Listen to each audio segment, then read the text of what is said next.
शादियों का सीजन फिर से शुरू हो गया। दूल्हे को शौक होता है कि वे एक दिन घोड़ी पर सवार होगा।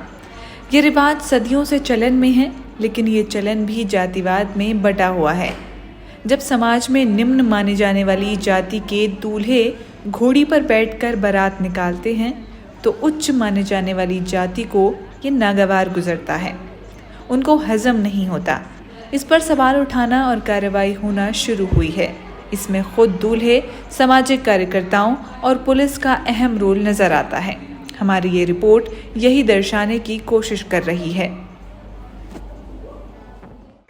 जातिगत भेदभाव ये हमेशा से चलता आ रहा है, सैकड़ों साल हो गए, लेकिन जातिगत भेदभाव लोग अभी तक नहीं बदल पाए। आज भी कई ऐसे क्षेत्र हैं जहां पर लोग रूढ़िवादी परंपराओं की जंजीरों में जकड़े हुए हैं। ललितपुर के डोंगरा गांव के अनंत राम ने जब इस परंपरा को तोड़ने की कोशिश की। उनका कहना था कि अगर घोड़े पे बैठकर बारात निकालने का अधिकार उच्च जाति के लोगों को है, तो हमें क्यों नहीं। अनंत राम ने धूमधाम से काफी भीड़ भाड़ के साथ बारात निकाली, लेकिन ऐसे में उनके परिजन भी उनका साथ छोड़ के चले गए।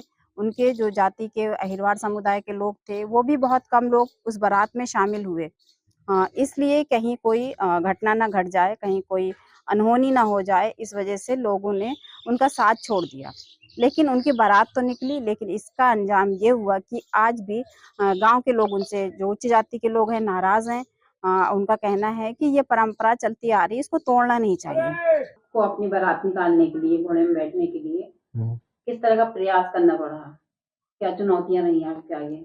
बहुत से लोग कहते थे अगर तुम गाँव में जाओगे तो मार हो जाओगे या फिर गाँव में नहीं निकल पाओगे। तो हमने सोची अगर कभी भी एक दिन कभी मरना है, लेकिन हम ऐसे घोड़ा पे होके रह नहीं पाओगे और घोड़ा पे होके बिना की निकालोगे तो तुम से आते हो झगड़ा बनेगा, बहुत मारेंगे तुम्हारे माँ बाप को, सबको। बहुत लोगों ने किया है, लेकिन तो फिर कुछ हुआ? नहीं, कुछ नहीं हुआ। आप घोड़ा लेके कहाँ कहाँ गए बैठ करके? पूरे गांव में गए। तो उस टाइम जब आप निकल रहे थे, तो और जो उच्च जाति के गांव के लोग हैं, तो उनका कैसा रिएक्शन था? नहीं, वो बोल रहे थे कि जो मंदिर की परंपरा है ना, हम्म। हमने सोची जैसे कि तुम परंपराएं बता दो, कैसी परंपराएं। तो बोल रहे थे कि जैसे कि मंदिर आ गया है तो थोड़े नाई से उतर के पाँव पर लें, घोड़ा पे से उतर के। तो मैं सोची कि मंदिर तो हम वैसे ही नहीं जाने चाहते हैं, लेकिन बाहर ही होके पाँव पड़ना है, कोई दिक्कत नहीं, हो जाएगा इतना। और बड़े लोगों के दरवाजे से निकले आप? हाँ, बड़े लोगों के दरवाजे से निकले। किसी ने कुछ नहीं किया, केवल एक कुशवाहा के ने किया था कि क्या? चौतरिया पे होके मत निकलो। आपको कब एहसास हुआ आप कि आपके यहाँ पे जातिगत भेदभाव होता है? किस उम्र में थे उस टाइम पे? उस टाइम जब यहाँ पर बड़ी ठोने में निकलता था घोड़ा, हमारी जात में नहीं निकलता था। तो जैसे कि उनका निकला तो जैसे यादव मनों का, बड़ी बड़ी समाज का निकलता था, तो हमने सोची कि हम भी, हमारा भी निकले। तो डर था, हाँ, पूरी समाज के लोग कहते थे तुम्हारा जैसे अगर घोड़ा निकलेगा तो बड़ी समाज के लोग मारेंगे, हम तुम्हारे साथ नहीं है। किसी ने जैसे कि सहयोग नहीं दिया, तो फिर भीम आर्मी की तरफ से हमारा घोड़ा निकला है। दबंग जातियां शादी के दौरान घोड़ी पर चढ़ना अपना विशेष अधिकार समझती हैं। इसलिए दलितों द्वारा ऐसा करना उन्हें बगावत या सामाजिक ताने बाने का टूटना लगता है। हमारे देश की अर्थव्यवस्था दुनिया में 6 नंबर पर पहुंच गई है, लेकिन हमारे देश की सामाजिक व्यवस्था अब भी कई जगहों पर पाताल लोक में पड़ी हुई है, क्योंकि अब भी हमारे देश के कई हिस्सों में दलित दूल्हे का घोड़ी पर चढ़कर बारात ले जाना ऊंची जाति के लोगों को पसंद नहीं आता। चुनावों में जिन दलितों के घर खाना खा खा कर नेता दलित प्रेम की पींगे बढ़ाते हैं, वही राजनीति दलितों को घोड़ी पर चढ़ने की आज़ादी अब तक क्यों नहीं दिला पाई। वोट मांगने के लिए नेता खुद को पिछड़ा बताकर देश आगे ले जाने की बात करते हैं, तो फिर क्यों ललितपुर जिले में दलित दूल्हे को घोड़ी चढ़कर बारात ले जाने के लिए पुलिस बुलानी पड़ती है। ये समस्या सिर्फ राजनीतिक है या दिक्कत सामाजिक सोच की है? प्रशासन का तो बहुत सहयोग था। वो 8-10 दिन से जैसे कि हमने वो एप्लीकेशन दिया था, लगातार पुलिस आई, हर चीज़ प्रशासन की सहायता भी मिले। क्या पुलिस ने भी मना किया था कि मंदिर पे नहीं जाना है या गांव के अंदर में? नहीं, पुलिस ने नहीं किया था। पुलिस तो ये कह रही थी तुम निकालो, हम तुम्हारे साथ हैं, सहयोग में हैं। जब आपका बेटा घोड़े पे बैठा तो आपको क्या लग रहा था, कैसा लगा? हमें जो लग रहा था दीदी के कोई झगड़ा नहीं बन जावे, कोई कुछ नहीं हो जावे, ऐसा लग रहा था। आपके कितने बेटे हैं? 2 बेटे, तो और एक बेटे की शादी हो गई आपकी? एक बेटे की पहले हुई शादी से जब नहीं निकाला। जब नहीं निकाला था? नहीं। क्यों? अभी ऐसी डरा के मारे, भौंस के मारे, किसी का नहीं निकला तो फिर हमने नहीं निकाला। 4 साल में आपने कितने लड़कों की शादियां देखी? किसी को भी नहीं। अभी इस साल में 2024 में देखी हुई है 2 लड़कों की। पहले तो डरते थे पर अब नहीं डरते हैं। अब तो 2 लड़कों की शादी हुई है तो घोड़ा में बैठ के हुई है और अब डरेंगे नहीं, वह चलते ही जाएंगे। तो पहले जो शादियां हुई हैं वो लोग नहीं बैठते थे? नहीं, पहले नहीं बैठते थे। आप जब से आई जब से तो आपने बहुत शादियां देखी होंगी। देखी है, पैदल हुए देखी है, पैदल जाते हुए देखी, घोड़ों पे जाते हुए नहीं देखी। बैठते क्यों नहीं थे घोड़े पे?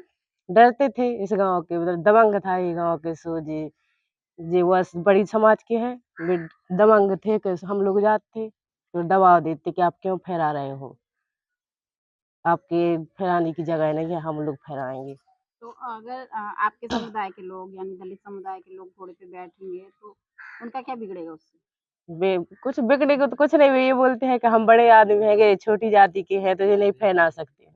लेकिन अब उन्हें ठाना है कि हम लोग घूमेंगे और फहराएंगे। फिर उसमें कुछ डर या खतरा रहा या किसी तरह दीदी की कछु बातें खतरा नहीं रहा ना, हमने अबे कछु बातें सुनी है। जैसे झूठी कैसे बोले, को के मुंह से नहीं सुनी, अपन कह नहीं सकते हैं कि को मुंह से कछु खराब सुनी। अब जैसे अपन एकजुट हो जाओ तो बेबी सोचात कि अब जैसे अपने संस्कार है जैसे इनको भी चाने, तो जब अपन में एकता नहीं है तो बेकाबू है। इनकी वजह से अब आपको क्या लगता है कि ये परंपरा खत्म होनी चाहिए या लेकिन फिर ऐसे लगत तो चलती है रहेगी? दीदी के होने चाहिए ये परंपरा खत्म, लेकिन होत कैसे हैं। सिर्फ बुंदेलखंड का ललितपुर ही नहीं, गुजरात, राजस्थान, मध्य प्रदेश जैसे कई अन्य राज्य भी हैं जहां दलित दूल्हे को घोड़े पर चढ़ने से रोकने से संबंधित विवाद अक्सर सामने आते हैं, जो अक्सर दलितों के खिलाफ एक तरफा हिंसा, मारपीट, आगजनी के रूप में प्रकट होता है। नहीं, हमन को कोई एलर्जी नहीं है दूल्हा से। जैसे दूल्हा 2.5 दिन के लाने बादशाह होता है, किसी का भी होए तो खूब बैठे। हमने बोल भी बताई थी कि अपन को कोई दिक्कत नहीं है इससे, अपन को कोई प्रॉब्लम नहीं मतलब थी। क्यों ये परंपरा भी चल रही है?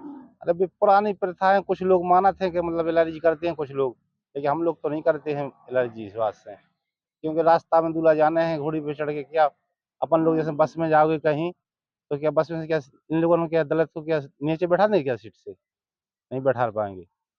तो इससे अपन को कोई वो नहीं है, और समय के हिसाब से घोड़ी पे जा सकता है, सब कुछ पे जा सकता है, अपन को कोई प्रॉब्लम नहीं है। अब जैसे बदल रही है, बदलाव आया, अभी आपके यहाँ एक घोड़े पे बैठा दूल्हा दलित, तो आपको क्या लगता है बदलाव आना चाहिए या नहीं? वो सही है, कौन का दिक्कत है?